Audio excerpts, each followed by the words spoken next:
सभे मगहिया भाई बहन के भूलेटन काका के राम राम। आथिन मगहिया खबर में सुनथिन देश दुनिया के खबर। देश भर में नजर आयल ई बच्छर के अंतिम चंद्र ग्रहण। डीवाई चंद्रचूड़ आज लेतन मुख्य न्यायाधीश पद के शपथ। बिहार के मुख्यमंत्री नीतीश कुमार कैलन गरीब स्वर्ण आरक्षण के स्वागत। प्रधानमंत्री नरेंद्र मोदी G20 के प्रतीक चिन्ह के अनावरण करैत कहलन कि एगो धरती होवे, एगो परिवार होवे और ओकर एगो भविष्य होवे।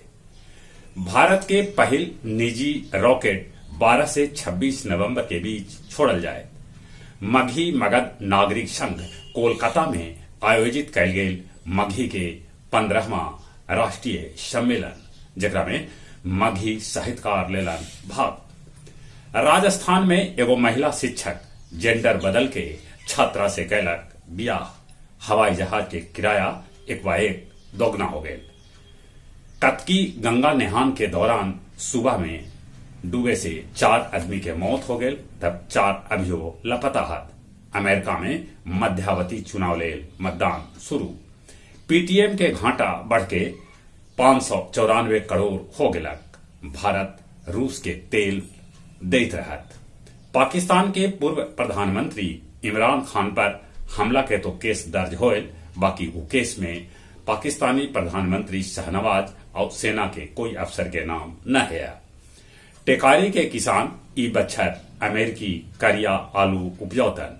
बोधगया में विदेशी पर्यटक के साथे होयल है छुड़ा के बल पर छिनतई।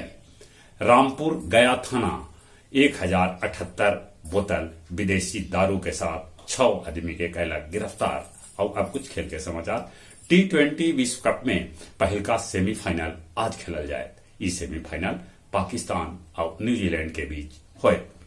WTA के फाइनल गार्सिया जीत लेलन।